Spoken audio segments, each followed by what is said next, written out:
In a prison in Germany, bank robber Zeki is finally released from jail after a year of imprisonment. He walks all the way back to town and buys a bunch of beers before meeting with his old friend Zina, who has made some unwanted modifications to his old car. Zeki asks about the €1,000,000 he had stolen before going to prison, and Zainab explains she buried them somewhere safe. She takes Zeki to a school and gives him a phone with the location recorded on the GPS, but when Zeki follows the directions, he discovers a gym was built over the dating site. Moments later, Zeki goes to the adult club Zainab works at, and the owner immediately begins beating him up, reminding Zeki that he owes him €2,000. Zeki promises he'll get his money back soon, and the owner accepts to give him a room until then. However, this room turns out to be one of the bar's displays, so Zeki has to be careful and not let clients think he's working. That night, Zeki discovers the school is looking for a new janitor and decides he'll apply for the job since janitors get full access to all the rooms. The next morning, Zeki goes to the school for an interview and doesn't care when his car hits a line of bicycles. He tries to open the door to the gym, but it's locked, and he bumps into a teacher named Lizzie, who has a "kick me" sign on her back.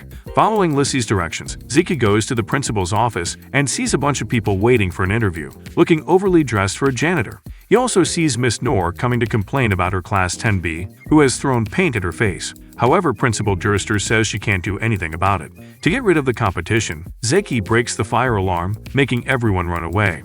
When Gerster opens her office door, Zeki tells her it was a student who activated the alarm. While Gerster turns it off, Zeki spits his gum at the student and threatens with violence to stop him from snitching. Then Gerster interviews Zeki, thinking he's here for the substitute teacher job, not the janitor. At first, Zeki tries to protest, but when he finds out that teachers get a spare key to the gym and a salary of €2,000, he quickly accepts. Now he only needs to find a way to fake his qualification because he needs to hand them in the next day. When he tries to leave, he finds a kid blocking the door and simply gets it open by throwing a kick, not caring if the kid falls. Meanwhile, Lizzie is trying to talk to her sister Laura, but she's embarrassed by her and ignores her. Next, Lizzie tries to stop a student from smoking, but since Lizzie's so sweet, nobody in the school takes her seriously. At that moment, Zeki shows up and takes the cigarette from the student, putting it off on his own hand to scare the students away. Lizzie wants to repay the favor and Zeki asks her to get together to talk about their syllabus. Sometime later, they meet at her house and share an awkward conversation. Lizzie brings tea, but Zeki asks for alcohol, so while she searches her fridge, Zeki puts some sedatives in her cup. As soon as Lizzie returns and takes a sip, she falls asleep. Then Zeki searches the entire house for Lizzie's academic certification and tries to copy it, but the printer refuses to work. So instead, Zeki copies the files into a flash drive. At that moment, Lizzie's roommate Carol arrives, so Zeki has to think fast. He takes Lizzie to her bed, then takes off his shirt and lies down next to her, pretending to be asleep. When Carol peeks inside Lizzie's room, she assumes she's having an affair and leaves them alone. Zeki leaves a few minutes later, telling Kuro that Lizzie just drank too much. The next morning, Zeki puts on glasses to look smarter but also fills his bag with beer cans before entering the school. He sees Lizzie around but ignores her, making her feel used. After stealing food from a student, Zeki walks into the teacher's room and finds Noor, who says she can't stand the students anymore and proceeds to end things for herself. Soon a bunch of students surround her to take pictures because her broken juice bottle makes it seem like she's bleeding. But since she only fell from the second floor, she isn't dead, and an ambulance soon comes to take her away. Principal Gerster holds an emergency meeting to discuss how to deal with Noor's 10B class, which is formed by all the troublesome students in the school. While Zeki secretly pours alcohol into a juice carton so he can drink at work, Lizzie offers some very good ideas, and Gerster decides she will have 10B, and Zeki will take over Lizzie's old class. When Lizzie goes to 10B, she's disturbed to find the whole classroom is a mess, and the students don't pay attention to her, no matter if she speaks sweetly or yells. When she picks up chalk, a slimy substance sticks it to her fingers, and when she tries to wash it off, the faucet breaks and soaks her from head to toes. Then she tries to dry herself off with a towel, only to find out that it has been smothered with a black substance. Humiliated, she tries to leave and finds feces on the door handle. Lizzie rushes to see Gerster to ask for a way to share the responsibility with someone. However, the principal asks her to leave if she cannot handle the pressure, leaving Lizzie in tears. Meanwhile, Zeki cringes at how Goody Two-Shoes, Lizzie's previous class, is behaving. Instead of teaching them, he orders the students to bring their favorite movie every day for them to watch in class, and the one who chooses the best movie will get better grades. He also keeps taking the students' food and reads a magazine for the rest of the class time. In the evening, Zeki gathers a bunch of tools and uses his new teacher's keys to enter the school's gym, where he starts digging for his money. He also installs a little sensor that will warn him if anyone comes by. In the meantime, Kuro fixes their printer, which finishes printing Lissy's academic results. By looking up the details on the computer, they figure out only Zeki could have done it while Lissy was asleep. Worried and suspicious, Lissy goes to the school, and in the principal's office, she discovers Zeki handed her own paperwork with the name changed. Zeki's sensor tells him someone is nearby, and he goes to investigate, bumping into Lissy when she's trying to leave. Lissy calls Zeki out for using her diploma, threatening to go to the police. Zeki asks her to name her price, but all Lissy wants is her old class back. The next day, they request Jurister to swap their classes, which she accepts after lots of begging. The first time Zeki enters 10B, he finds male genitalia drawn on the board, and when he tries to grab something from the cupboard, his shins are caught by mouse traps, and a slimy black substance drops on. As the students laugh, Zeki sits at his desk to do a roll call, but all the students raise their hands at the same time no matter the name. When Zeki tries to stand up, he discovers the chair had superglue on it and has to tear his pants to take it off. Tired, Zeki goes to his car to leave, but putting his key in activates a prank that covers him with feathers. Jurister sees this on the security cameras and calls Zeki to her office, allowing her to have a good look at his behind thanks to the hole in his pants. That night, Zeki keeps on digging with bigger tools and changes clothes there to go directly to class in the morning. He notices that quite a few students are missing, but he's come prepared with a paintball gun. He immediately comes out and begins shooting at all the lazy students, perfectly landing every shot even when the students try to escape by climbing the fence. Once everyone is inside the classroom, Zeki tells them he just wants them to stay quiet for his period, and he doesn't care if they study or not. Moments later, Lizzie comes by to borrow some chalk and notices one of the students is crying. When she tells Zeki about it, he just tells the girl to cry in silence. Later in the evening, Zeki's digging is interrupted when the bar owner calls him to kick him out of the club.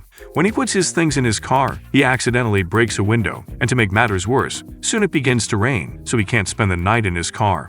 Moments later, Lizzie and Kuro hear some noises in the garden and grab some stuff to defend themselves before going out to investigate. As soon as they find the mysterious man, they start beating him up, only to discover it's Zeki.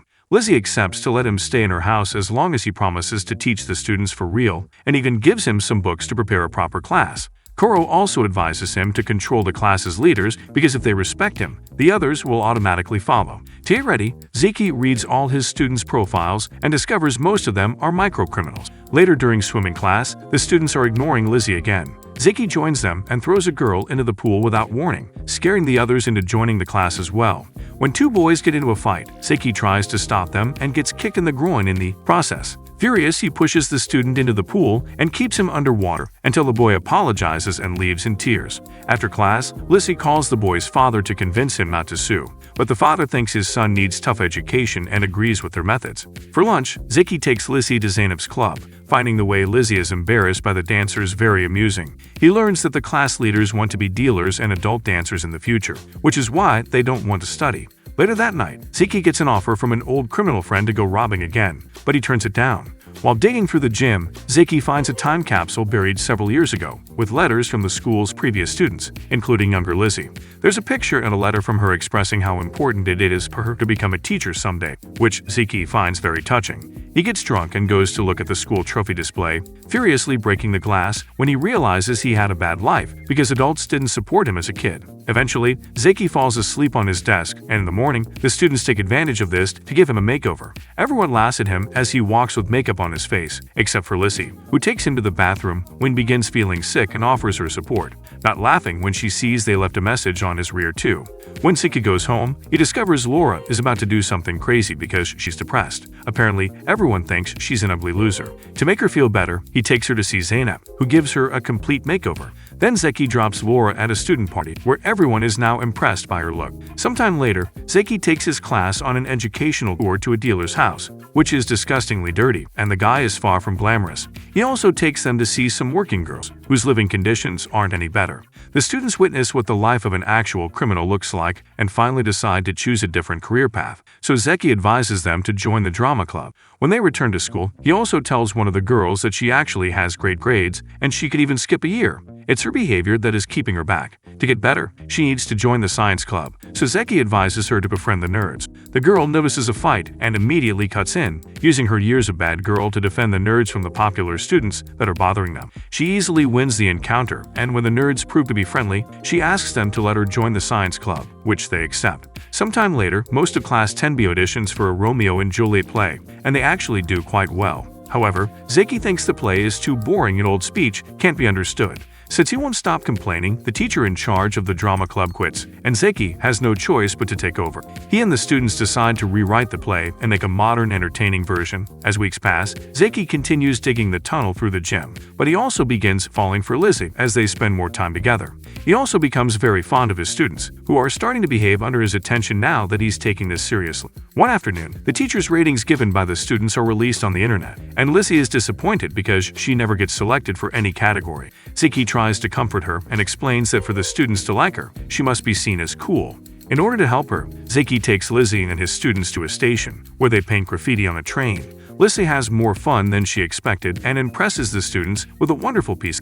Unfortunately, the police arrive and interrupt their fun, so everyone has to run away, but Lizzie still considers an evening well spent. The next day at school, all the students begin treating her better and actually listen to her. She gives an excellent class that even impresses Gerster. For the next field trip, they take the students to a farm for a project. The children are playing around with the tools used in the farming process, which includes a gun with hormone injections. They try to play a prank on each other, but instead, they accidentally shoot Lizzie. Now Zeki has to carry her home and watch her go crazy with excitement as the hormones make her act like a dog in heat. Seeing this, Laura begins to worry, because people from child services will be home soon. It turns out their parents died some time ago, and Lisa has been taking care of Laura since then, but if they see her like this, they may take Laura away. Suddenly, Lizzie passes out as a side effect of the hormones. When she wakes up a bit later, she sees Zeki and Laura talking to an official from Child Services, and to her shock, Zeki is pretending to be Lizzie's caring boyfriend, even kissing her to keep up the act. They have a lovely meal together with the official, who is impressed by Zeki's cooking skills and the fact that Laura got another teacher as a significant other, so it's decided Laura can continue to live there. In the evening, Zeki finally finds the money that he had been looking for. At first, he celebrates, counting the money with a burst of happiness, but suddenly he starts crying because he realizes that money isn't enough to be happy anymore. Afterward, he stops by the club to pay the owner and Zeynep the money he owes them. Then he shocks them by saying he likes the teacher's life better.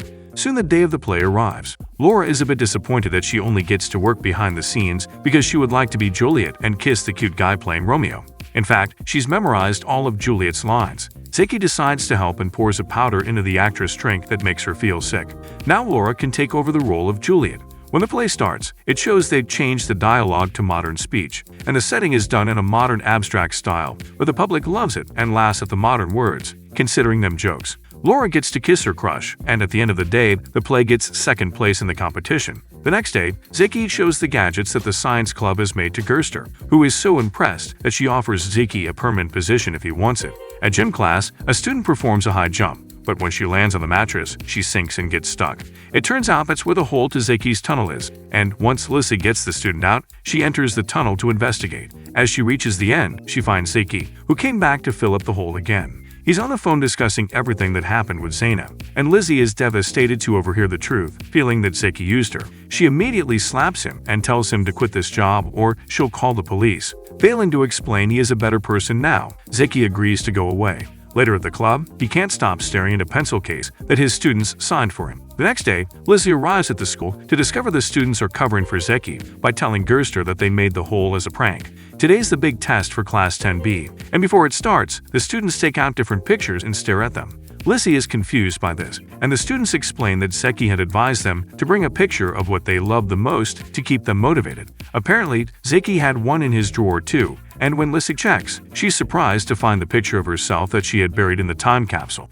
At that moment, Zeynep arrives with a letter that Zeki left for Lizzie, saying that he's sorry for breaking her trust and explaining that he had decided to start a new life, so he's giving her all the money to repair the gym. Zeynep adds that since Zeki can't get a new job with fake paperwork, he's on his way to rob a bank again. While a recovered Noor tells Gerster she isn't coming back, Lizzie tries calling Zeki, but the call goes straight to voicemail. Then, she asks the science club to use their science project to communicate with him, since the gadgets are in the backseat of Zeki's car. However, when Lizzie can finally make contact with Zeki, His crime partner breaks the machine. Fortunately, at that moment, a few students find Zeki in the car and ask for his help, making him realize they truly need him. Zeki tells his partner he won't return to a life of crime and leaves with the students, who makes Zeki feel very emotional when they grab his hand. Later in the evening, Zeki goes home and gives Lizzie a box that she thinks is some kind of stolen object she must hide. However, as she runs away, the box accidentally opens, and she finds a dress with a flower inside. Zeki asks Lizzie to be his prom date, and Lizzie accepts before they kiss. When they arrive at the school, Gerster calls them to her office with big news. Everyone in Class 10B passed their tests with great grades. Gerster wants Zeki to stay as a permanent teacher, but Zeki comes clean and tells her he isn't qualified. Since Gerster is too desperate to avoid having another troublesome class in the future, she forges a high school diploma for him and allows him to stay. Afterward, the new couple joins the prom party to celebrate the start of their new life. If you enjoy our channel and would like to be notified of new videos, subscribe now.